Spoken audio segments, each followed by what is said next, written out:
नमस्कार साथियों, technical देवराही classes में आपका स्वागत, वंदन, अभिनंदन है। आज देखते हैं अपन भारत का संविधान का पार्ट 2।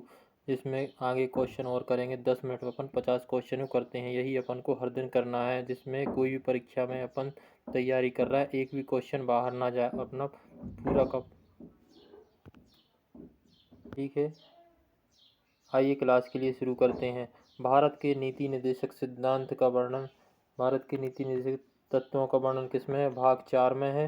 समान कार्य के लिए समान वेतन, यानी समान कार्य के लिए समान वेतन मिलना चाहिए, अनुच्छेद 39 का में। ग्राम पंचायत का गठन किस अनुच्छेद में हुआ है? तो 351 में हुआ है। मौलिक कर्तव्य किस भाग में है? भाग 4 में है।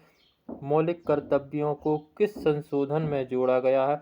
42वें संशोधन 1976 में जोड़ा गया है। 42वें संशोधन 1976 में जोड़ा गया। किसको? मौलिक कर्तव्यों के लिए।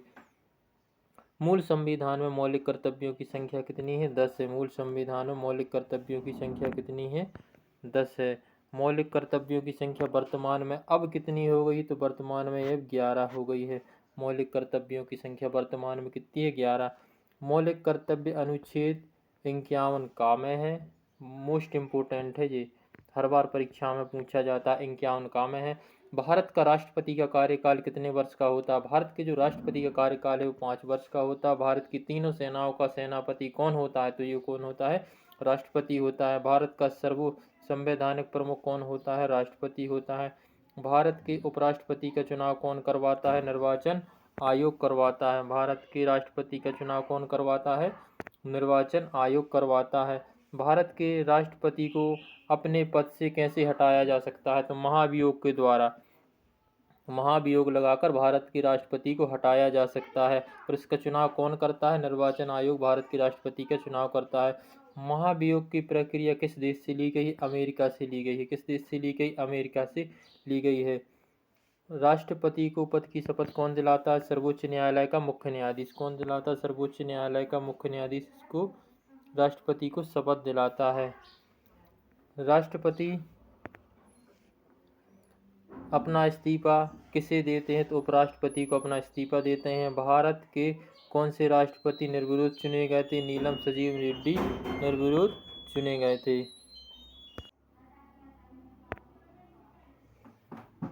भारत के कौन से राष्ट्रपति निर्विरोध चुने गए थे? तो नीलम संजीव रेड्डी हैं जो निर्विरोध चुने गए थे। महान न्यायवादी की नियुक्ति कौन करता है? राष्ट्रपति करता है। लोकसभा को भंग करने का अधिकार किसको है? राष्ट्रपति को है। लोकसभा को भंग करने का अधिकार किसको है? राष्ट्रपति को। राष्ट्रपति शासन की घोषणा कौन करता है? राष्ट्रपति करता है। भारत की प्रथम महिला राष्ट्रपति कौन थी? श्रीमती प्रतिभा पाटिल थी। महालेखा परीक्षक कैग की नियुक्ति कौन करता है? CAG CAG.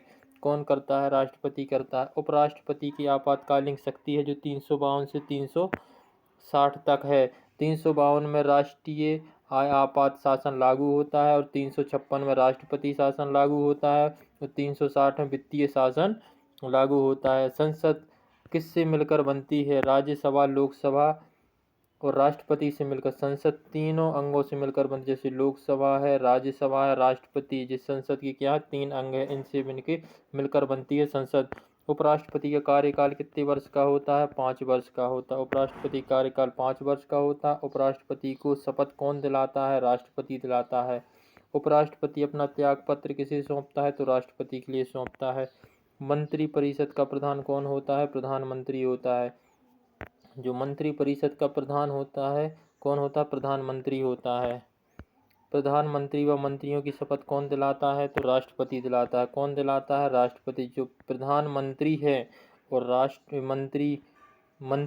प्रधानमंत्री और मंत्रियों की शपथ कौन दिलाएगा? राष्ट्रपति दिलाएगा। योजना आयोग का नाम बदलकर अब क्या कर दिया गया? नीति आयोग। इसके अध्यक्ष कौन है? Prime minister. कौन है? PM। प्रधानमंत्री इसके अध्यक्ष है। नीति आयोग का गठन कब किया गया? 1 जनवरी 1950 को नीति आयोग का गठन किया गया। 1 जनवरी 1950 को नीति आयोग का गठन किया गया है। 1 जनवरी 1950 को कब किया गया? 1 जनवरी 1950 को नीति आयोग का गठन किया गया है। देश के प्राइम मिनिस्टर का सर्वाधिक कार्यकाल किस प्रधानमंत्री का रहा? तो जवाहरलाल नेहरू, जो सबसे अधिक समय तक PM बन के रहे भारत में। और सबसे कम समय किसका रहा? अटल बिहारी वाजपेयी का। सबसे कम समय इनका रहा है। किसका रहा? अटल बिहारी वाजपेयी का। कौन से प्रधानमंत्री कभी लोकसभा में उपस्थित नहीं हुए? कौन से प्रधानमंत्री हैं जो कभी लोकसभा में उपस्थित ही नहीं? वो चौधरी चरण सिंह जी कभी लोकसभा में बैठकों में नहीं गए हैं। संसद का सर्वोच्च सदन कौन होता है? राज्यसभा जी सर्वोच्च सदन होता है राज्यसभा। और निम्न सदन कौन होता है? निम्न सदन होता है लोकसभा। लिख लीजिए, परीक्षा में आते ही है, मोस्ट इम्पोर्टेंट है कि संसद का सर्वोच्च सदन कौन सा, निम्न सदन कौन सा, किसे भंग किया जा सकता है, किसे भंग नहीं किया सकता। तो लोकसभा को अपन भंग कर सकते हैं राष्ट्रपति द्वारा, जबकि राज्यसभा को कभी भंग नहीं कर सकते हैं। लोकसभा का कार्यकाल 5 वर्ष का होता है और राज्यसभा का कार्यकाल 6 वर्ष का होता है जी। हर वर्ष में 2/3 सदस्य इसके रिटायर होते हैं। राज्यसभा में कितने सदस्य राष्ट्रपति द्वारा मनोनीत होते हैं? तो 12 सदस्य राष्ट्रपति द्वारा मनोनीत होते हैं। लोकसभा में कितने सदस्य राष्ट्रपति मनोनीत कर सकता है? तो 2 सदस्यों के लिए मनोनीत कर सकता है, वो भी एंग्लो इंडियन।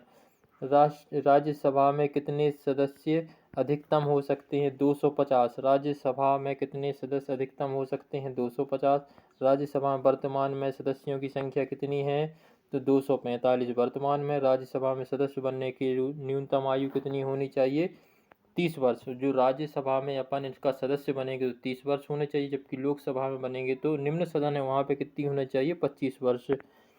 राज्यसभा का कार्यकाल कितने वर्ष का होता है? तो 6 वर्ष का होता है जी, अभी मैंने बताया था, है ना। तो राज्यसभा का कार्यकाल कितना होता है? 6 वर्ष का। स्थायी सदन कौन सा है? राज्यसभा। ये कभी भंग नहीं होता है। राज्यसभा के कितने सदस्य हर 2 साल बाद पद छोड़ते हैं? 2 साल बाद 2/3, 2/3। कितना?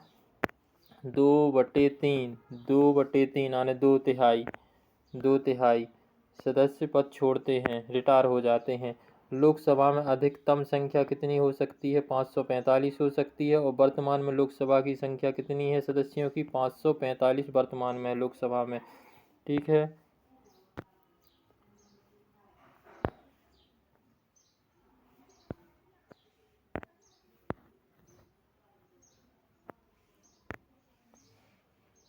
संयुक्त अधिवेशन की बैठक कौन बुलाता है? जो संयुक्त अधिवेशन होता है उसकी बैठक कौन बुलाता है? तो राष्ट्रपति बुलाता है। संयुक्त अधिवेशन की बैठक कौन बुलाता है?